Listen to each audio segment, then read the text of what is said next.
दोस्तों, आप लोगों ने पहले वाले भाग में बहुत प्यार दिया, इसलिए हमें न चाहते हुए भी दूसरा भाग लाना पड़ा। दोस्तों, कहानी को आगे बढ़ाने से पहले हमारी छोटी सी विनती है, अगर आप चैनल पर पहली बार आए हैं तो चैनल को सब्सक्राइब जरूर करें।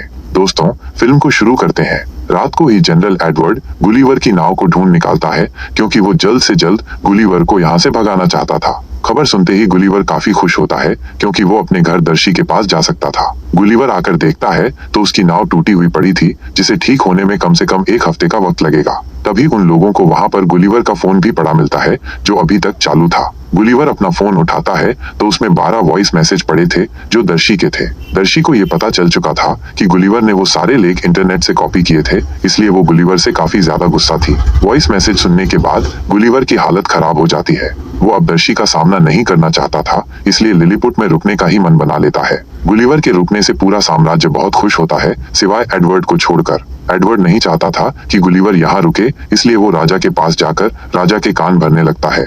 इस पर राजा एडवर्ड की बात मानने की जगह गुलिवर को ही पूरे साम्राज्य का जनरल बना देता है। अब से एडवर्ड की जगह गुलिवर ही पूरे साम्राज्य की सुरक्षा देखेगा। अब एक बार फिर ब्लू फ्यूजन की सेना लिलीपुट पर हमला कर देती है और एडवर्ड को गुलिवर को नीचा दिखाने का मौका मिल जाता है। एडवर्ड पूरी सुरक्षा व्यवस्था को ही हटा देता है, जिससे गुलिवर लिलीपुट को दुश्मन से बचा नहीं पाता। हमले की खबर सुनकर गुलिवर दुश्मनों को रोकने के लिए आता है और अपने कपड़े उतारकर पानी में घुस जाता है। पानी में जाकर वो दुश्मनों को समझाता है कि मुझे कोई लड़ाई नहीं करनी, मैं वैसे ही तुम्हें मारने की एक्टिंग करूंगा और तुम यहाँ से भाग जाना। लेकिन ब्लू फ्यूजन के लोग गुलिवर से दोस्ती करने तो आए नहीं थे, इसलिए पूरी सेना उसके ऊपर हमला करने लगती है और ये देखकर एडवर्ड काफी खुश होता है। लेकिन फिर गुलिवर को गुस्सा आता है और वो दुश्मन के सारे जहाजों की रस्सियां पकड़कर उन्हें पानी के बाहर फेंक देता है और एक बार फिर से गुलिवर की जय जयकार शुरू हो जाती है।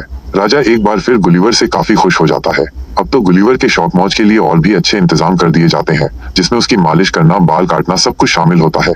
उधर गुस्से से भरा हुआ एडवर्ड जाकर दुश्मन राज्य से मिल जाता है और गुलिवर की नाव से रोबोट बनाने वाली किताब निकालकर एक विशाल रोबोट तैयार करता है, जिससे गुलिवर को हराया जा सके। ब्लू फ्यूजन के लोग लिलीपुट पर एक बार फिर से हमला करते हैं और गुलिवर फिर से तैयार है उन छोटे लोगों को हराने के लिए। लेकिन उसका सामना जब एडवर्ड के रोबोट से होता है तो गुलिवर की हवा टाइट हो जाती है, क्योंकि ये रोबोट गुलिवर से भी काफी ज्यादा बड़ा था। एडवर्ड गुलिवर की पैंट पकड़कर उसे हवा में मटका देता है और गुलिवर यहाँ पर हार मान लेता है। इससे पूरे लिलीपुट को गुलिवर की सच्चाई का पता चल जाता है। गुलिवर उन्हें खुद बताता है कि वो कोई बहादुर राष्ट्रपति नहीं है, सिर्फ एक सामान्य इंसान है और सिर्फ हवाबाजी के लिए उसने ये बड़ी बड़ी बातें फेंकी थी। तो अब यहाँ से एडवर्ड गुलिवर को बांधकर एक ऐसी जगह फेंकवा देता है जहाँ पर आज तक किसी ने भी जाने की हिम्मत नहीं की थी। गुलिवर किनारे पर पड़ा होता है, तभी एक लड़की उसे ग्लास में बंद कर लेती है, क्योंकि वह लड़की गुलिवर के आगे बहुत ही विशालकाय थी, जिसके सामने गुलिवर भी चींटी जैसा लगता है। वो बच्ची गुलिवर को अपनी गुड़िया बना लेती है और गुड़िया के कपड़े पहनाकर उसे गुड़िया घर में छोड़ देती है। इधर गुलिवर को ढूंढती हुई दर्शी भी लिलीपुट में आ पहुंचती है और उसे भी गुलिवर की तरह ही जेल में कैद कर दिया जाता है। दर्शी को देखकर होरेशियो वहां से गुलिवर के पास जा पहुंचता है और उसे बताता है कि तुम्हें ढूंढते हुए दर्शी यहाँ पर आई थी और एडवर्ड ने राजा के साथ उसे भी बंदी बना लिया है। ये सुनते ही गुलिवर दर्शी को बचाने के लिए निकल पड़ता है। जेल में आकर गुलिवर दर्शी से मिलता है, तब दर्शी उसके ऊपर गुस्सा करने लगती है। वो कहती है कि सच सच बताओ, ये सब छोटे लोग कौन है। यहाँ पर गुलिवर दर्शी को शांत करता है और उसे सब कुछ बता देता है कि उसने दर्शी से झूठ क्यों बोला था और वो उसे कितना प्यार करता है। दर्शी के मिलते ही गुलिवर के अंदर जुनून आ जाता है और वो अब फैसला करता है कि वो एडवर्ड से लड़कर लिलीपुट को दुश्मनों से आजाद कराएगा। अगले दिन फिर से रोबोट और गुलिवर का सामना होता है। रोबोट फिर से गुलिवर पर हमला करने लगता है, क्योंकि एडवर्ड ने उसे और भी ज्यादा आधुनिक बना दिया था।